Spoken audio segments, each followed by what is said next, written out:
Good afternoon students. बच्चों, कल हमने डिस्कस किया था बेटा एम्पियर सर्किटल लॉ, और जहाँ से हमें रिजल्ट मिला था B dot D L, the line integral of magnetic field over the close path in vacuum is equal to mu times the net current passing in the loop, जिसमें हमने एक wire consider किया था और उसमें I current flow कर रहा है, और सराउंडिंग में जो राइट हैंड थंब रूल के अकॉर्डिंग हमें मैग्नेटिक फील्ड मिलेगा in the form of concentric circles. तो एम्पियर सर्किटल लॉ अप्लाई करने के लिए बेटा हम एक एम्पीरियन लूप लेंगे, और हर कोई क्लोज लूप जो है वो एम्पीरियन लूप को ही डिनोट करता है। सर्कल ही क्यों लिया हमने? क्योंकि इस वायर के सराउंडिंग में जो मैग्नेटिक फील्ड है वो कंसेंट्रिक सर्कल्स की फॉर्म में है, और इस लाइन इंटीग्रल को that is B dot D L को मैग्नेटिक सर्कुलेशन का भी हमने नाम दिया था। और फिर हमने इस पे बेस्ड कुछ क्वेश्चंस के बारे में डिस्कशन किया था कि यहाँ पर लाइन इंटीग्रल की वैल्यू क्या होगी, यहाँ क्या होगी। सेम इसी तरह से इस केस में लाइन इंटीग्रल जो है वो क्या होगा। इलेक्ट्रोस्टैटिक्स में E dot D L zero होता है, लेकिन यहाँ B dot D L zero नहीं है। इसके बारे में भी हमने बच्चों बात की थी। अब हम स्टडी करने जा रहे हैं फिलहाल, that is application of ampere circuital law. Ampere circuital law की जो एप्लीकेशन है वो क्या होगी। उससे पहले एक छोटी सी चीज़ और बता दूं बच्चों मैं आपको। B dot D L which is equal to mu naught times I, and this I is the again total current passing in the loop. Which loop? Amperian loop. उसमें से कितना करंट जो बच्चों वो पास हो रहा है। बेटा करंट इलेक्ट्रिसिटी में हम स्टडी कर चुके हैं J, that is the current density which is equal to I by A, and this current density is the property of a point, not for the whole conductor। ऐसे भी हमें numericals मिल सकते हैं यहाँ पर, जहाँ पर हमें जो करंट फाइंड आउट करना पड़ेगा वो J की फॉर्म में फाइंड आउट करना पड़ेगा। मीन्स हमें करंट डेंसिटी जो है वो गिवन होगी, और फिर हम करंट फाइंड आउट करेंगे, और उसके बिहाफ पे हमें इस मैग्नेटिक फील्ड की वैल्यू फाइंड आउट करनी है एम्पियर सर्किटल लॉ को यूज़ करके। तो बच्चों हमने पढ़ा था करंट डेंसिटी रिलेशन में J is equal to I by A, then I is equal to J into A, और स्मॉल एरिया के लिए हमने लिखा था इसको J डॉट डी ए या डी एस, और वेक्टर्स, क्योंकि दोनों का जो वेक्टर का डॉट प्रोडक्ट होगा that is the scalar, so I is a scalar quantity. और यहाँ से हमें रिजल्ट मिला था I is equal to J dot D A. तो बच्चों इस I को यदि हम यहाँ पर रख दें तो यहाँ से बी डॉट डी एल जो मिलेगा that is equal to mu naught times integration J dot D A, that is Amperian surface बोलेंगे इसको हम, and this is for Amperian loop. Meaning वही सेम है। And this equation is valid for any surface bounded by the Amperian loop. ये equation valid कब होगी बच्चों? For any surface, क्योंकि ये सरफेस के लिए है, एरिया जो हमने कंसिडर किया है, बाउंडेड बाय एम्पीरियन लूप, और ये हमारा जो है एम्पीरियन लूप के लिए हम अप्लाई करते हैं फिलहाल। And now we have the first application, that is magnetic field due to an infinitely long current carrying wire. Second application that is solenoid, very very important, and the third one is toroid. तो बेटा हमें solenoid और toroid के behalf पे भी field strength जो है वो फाइंड आउट करनी है यूजिंग एम्पियर सर्किटल लॉ को। तो सेम वही कॉन्सेप्ट है, दैट इज क्या, we consider a long straight conductor से एक्स एक्स डैश, और इनफाइनाइट है, दैट इज वाई इसको हमने डैश डैश डैश कुछ इस तरह से लिखा। और आई जो बेटा इस डायग्राम में जो वो करंट फ्लो कर रहा है, and we have to find out the field strength at a point P which is situated at a distance R from the wire. हमें बच्चों इस पॉइंट पी पे, जो कि इस वायर से आर डिस्टेंस पे है, यहाँ फील्ड निकालना है एम्पियर सर्किटल लॉ को यूज़ करके। तो इसका मतलब हम एक लूप लेंगे। कैसा लूप? एम्पीरियन लूप, जो कहाँ से पास होगा बेटा? जिस भी पॉइंट पे हमें फील्ड फाइंड आउट करना है वहाँ से पास होगा। और कैसा लेंगे? Depending upon the symmetry. फिलहाल करंट कैरिंग वायर के सराउंडिंग में जो मैग्नेटिक फील्ड है वो कंसेंट्रिक सर्कल्स की फॉर्म में है, इसीलिए हमने एक सर्कुलर एम्पीरियन लूप लिया जो कि पॉइंट पी से पास हो रहा है। और हमें मालूम है क्या, कि इस लूप पे हर जगह फील्ड स्ट्रेंथ जो है वो सेम होगी, लेकिन हर जगह फील्ड की डायरेक्शन जो बच्चों क्या हो रही है, चेंज हो रही है। और उस डायरेक्शन को हम उस पॉइंट पे जो टेंजेंट ड्रॉ करेंगे उसके बिहाफ पे बताते हैं। यहाँ पर टेंजेंट ये है, यहाँ टेंजेंट ये, यहाँ टेंजेंट ये, यहाँ टेंजेंट ये, लेकिन फील्ड की वैल्यू जो है वो हर जगह सेम होगी, डायरेक्शन लगातार चेंज हो रही है। So using Ampere circuital law that is B dot dl, and which is equal to mu naught I. So when we open B dot dl and this dl is small length of this Amperian loop, इस loop की small length कहलाएगी। और बच्चों हर जगह B और dl में angle क्या होगा बेटा, 0 cos 0 1 B, and now we have to integrate the dl। तो बच्चों dl जो है वो इस लूप की स्मॉल लेंथ है, टोटल लेंथ कितनी होगी, then answer is 2 pi r, r is the radius, and which is equal to mu naught I. So finally b equal to mu naught I upon 2 pi r। तो ये हमें मिलती है field strength की value. और यदि बच्चों इसको मैं 2 से डिवाइड कर दूं, 2 से मल्टीप्लाई कर दूं, तो ये बन जाएगा mu naught 2i upon 4 pi r। ये बेटा वही फील्ड आ गया, कौन सा, जो हमने बायोट सेवार्ट्स लॉ की हेल्प से कैलकुलेट किया था, आपको ध्यान होगा। अब सपोज करो एग्जाम में क्वेश्चन आता है क्या, find out the magnetic field due to a long straight conductor carrying current. तो हमारे पास दो ऑप्शन है, हम उसको एम्पियर सर्किटल लॉ की हेल्प से भी कर सकते हैं और उसको बायोट सेवार्ट्स लॉ की हेल्प से भी कर सकते हैं।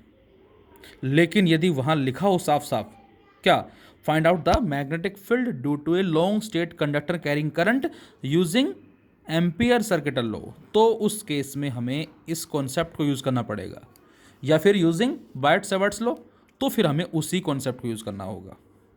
लेकिन ये हमारा डायरेक्ट 2 ही स्टेप में आंसर आ गया, जो हमने वहाँ पर सिंप्लीफाई किया था, इंटीग्रेट किया था, फिर 5 1 5 2 को 90 90 पुट किया था, तब जाके रिजल्ट आया था। यहाँ पर within 2-3 steps.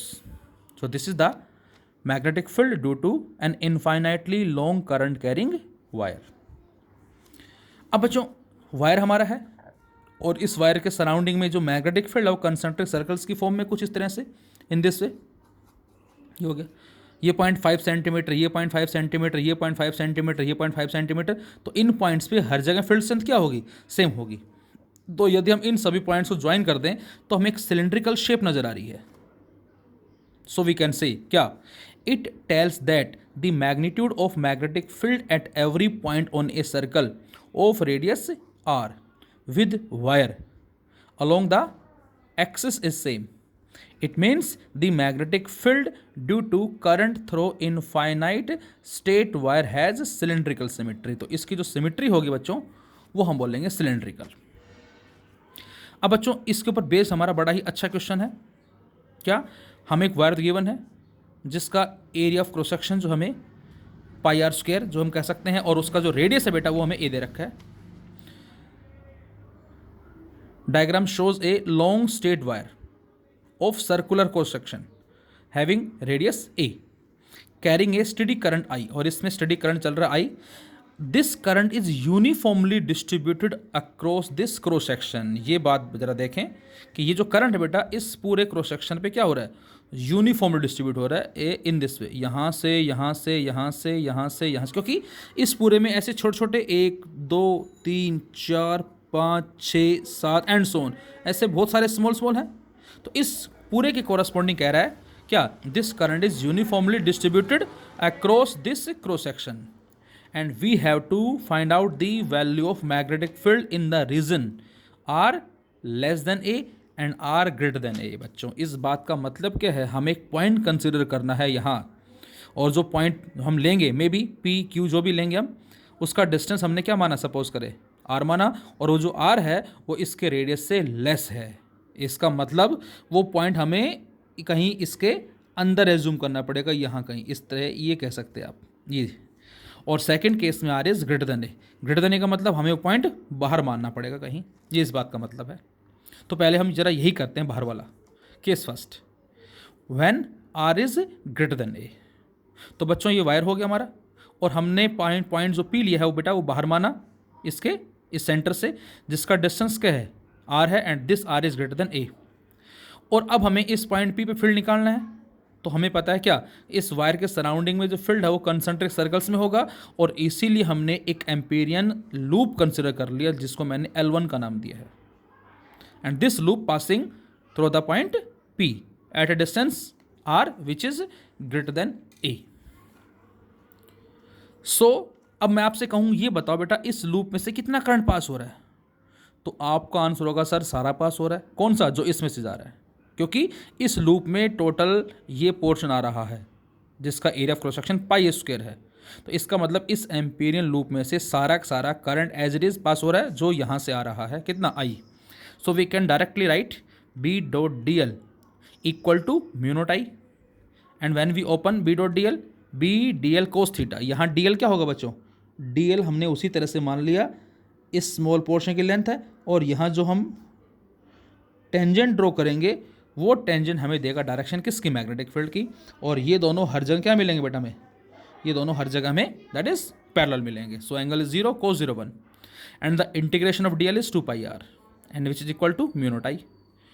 2 पाई आर को नीचे ले गए हम, वही आंसर आ गया हमारा जो भी हमने फाइंड आउट किया था यहाँ से, that is mu naught I upon 2 pi are.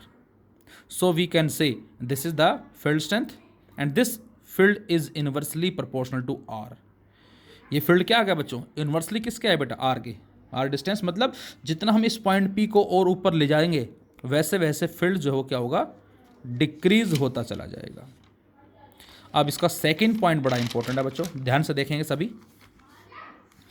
इस केस में r is less than a, तो बेटा इस बार हमने जो पॉइंट लिया पी वो इस कंडक्टर के अंदर यहां कहीं मान लिया ये, और इस बार इस पॉइंट पी से पास होने वाला हमने एक एम्पीरियन लूप लिया जो आपको नजर आ रहा है, this is the Amperian loop. इसको आप चाहो तो नाम L2 का दे सकते हैं।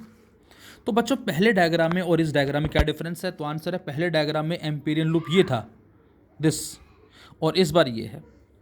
तो मैं अब आपसे ये कहूँ क्या कि ये बताओ जब pi a square area of cross section है तो वहाँ करंट कितना आई, लेकिन ये तो उससे भी कम है।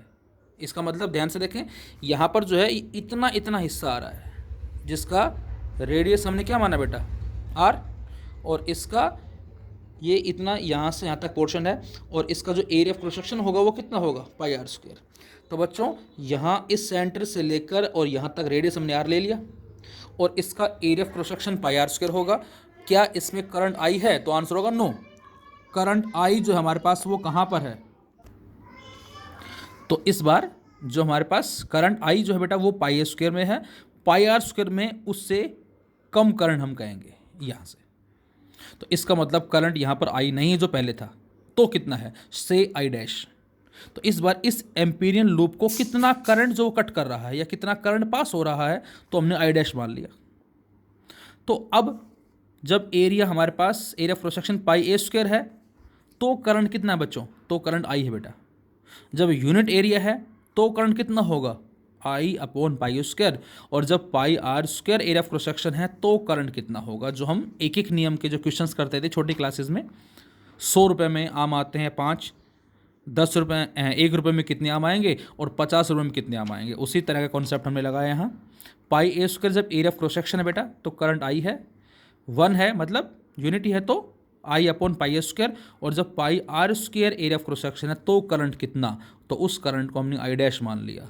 And the value of I dash is after solving I into small r का स्क्वायर अपॉन में ए स्क्वायर।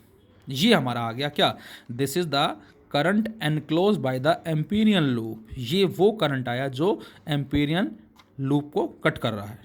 तो अब हम लिखेंगे B dot D L and which is equal to mu naught times the net current passing in the loop, and this is I dash D L 2 pi r, I dash I r square upon a square, इसकी value put कर दी हमने, और इस 2 pi R को नीचे ले जाएंगे बेटा, और जब नीचे ले जाके सोल्व करेंगे तो हमारा आंसर ये आ जाएगा, और एक आर से एक r cancel out. So finally we get B equal to mu naught I r upon में 2 पाई ए स्क्वायर। और बच्चों ये फील्ड किसके लिए आया, r is less than a, radius से कम के लिए आया है, और ये साफ दिखाई दे रहा है आपको क्या, B is directly proportional to r. तो इसका मतलब क्या हुआ, जब आर की वैल्यू ए से लेस है तो बी डायरेक्टली आर के आ रहा है, और जब आर की वैल्यू ग्रेटर देन ए है तो बी इनवर्सली आर के आ रहा है। When r is less than a then B is directly proportional to r, and when r is greater than a then B is inversely proportional to r. तो बच्चों इन दोनों का मिला के हमें ग्राफ प्लॉट करें तो ग्राफ कुछ ऐसा मिलेगा हमें, ये डायरेक्टली का हो गया और ये इनवर्सली का हो गया। ये हम चल रहे हैं कहाँ से, एग्जैक्टली वायर के सेंटर चले, और चलते चलते कहाँ पहुँचे, उसके सरफेस पे जहाँ रेडियस कंप्लीट हमारा ए हो रहा है, area of cross section pi square है, तो वहाँ से वहाँ के लिए बी डायरेक्टली किसके होगा, आर के होगा, और उसके बाद इनवर्सली, तो ये हमारा इसका आंसर आ जाएगा। तो this is the first application. और अब हम स्टडी करेंगे second solenoid and third toroid, जो कि काफ़ी हमारी इंपॉर्टेंट है। Thank you.